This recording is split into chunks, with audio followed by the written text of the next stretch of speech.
I can't describe it, but I felt like some part of Molly was still here.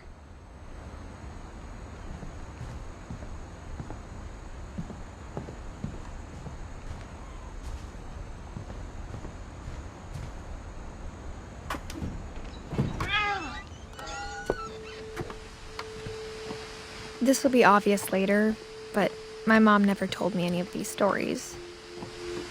Edie would have, but Mom didn't like bringing up the past.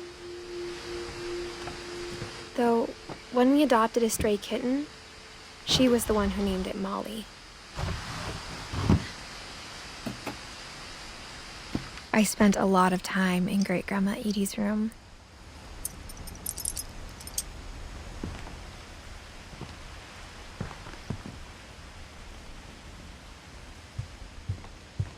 We got along, and it was a good place to hide from my mom.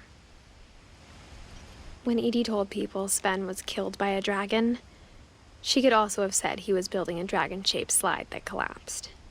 She could have, but she didn't.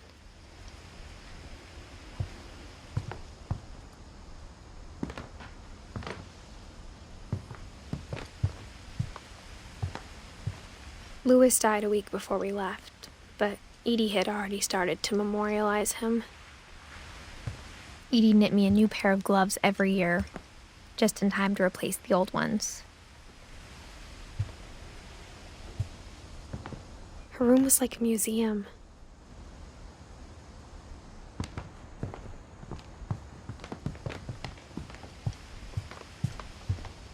Even in her 90s, sometimes Edie seemed a lot younger than my mother.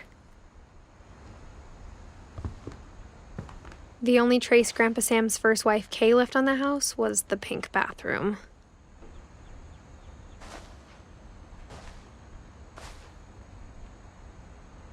It was a pretty big trace.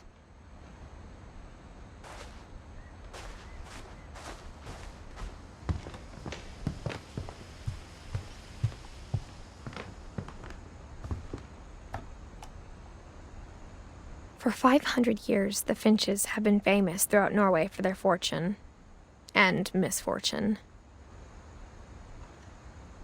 Odin Finch buries the latest victims of the family curse, his wife Ingeborg and their newborn son, Johan.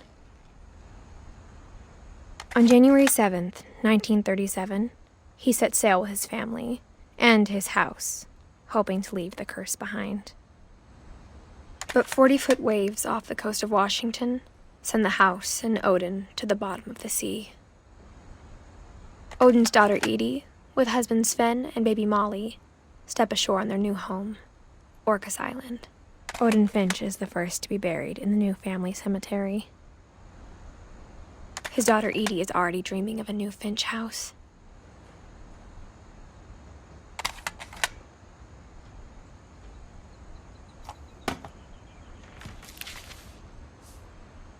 Whatever's wrong with this family, it goes back a long ways.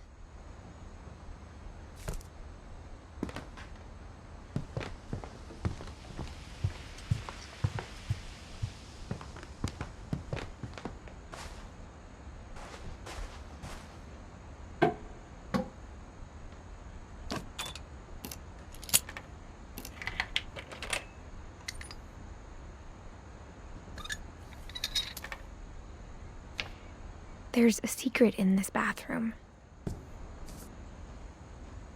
It's in the last place you would look. It isn't in the cupboard. It's hidden in this book.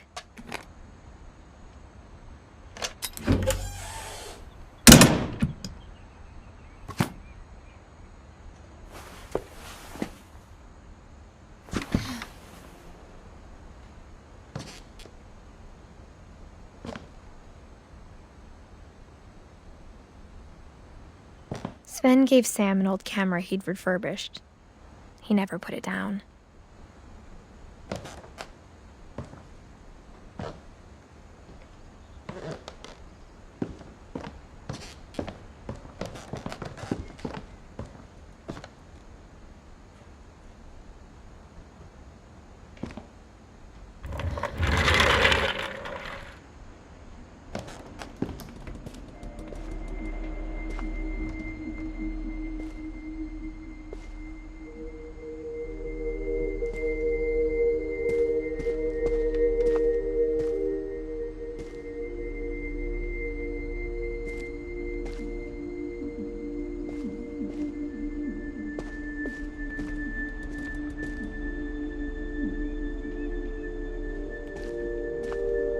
I knew Grandpa Sam had a twin, and that he never talked about him.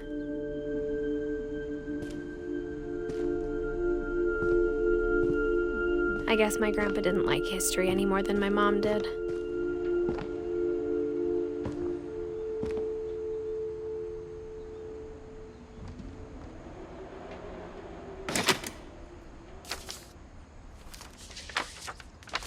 How I Want to Remember My Brother by Sam Finch. The thing I remember is that when he made up his mind, that was it.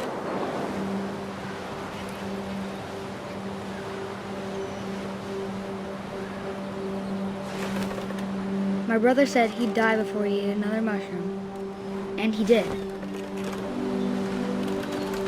At Barbara's funeral, we swore we'd never be afraid again, and he wasn't. I think Calvin always wanted to fly.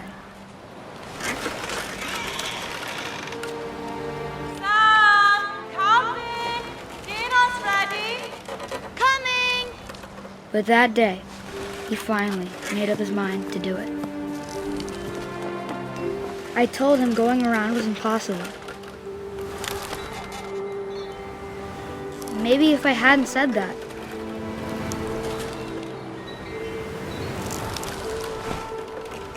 Calvin! I'm not gonna tell you again! maybe if the wind hadn't picked up, then maybe he'd still be here. But I doubt it. I think he'd already made up his mind. That's what I want to remember about my brother.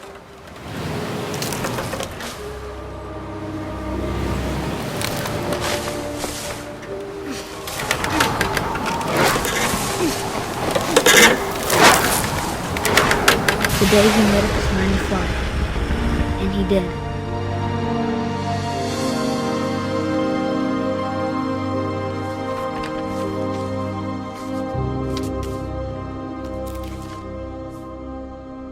Calvin's story felt strangely familiar. When I was younger, I remember trying to do the exact same thing.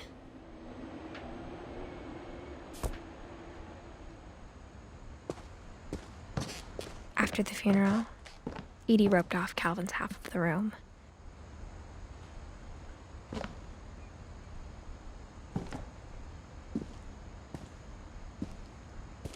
Mom said Grandpa Sam enlisted at 18 and never set foot in the room again.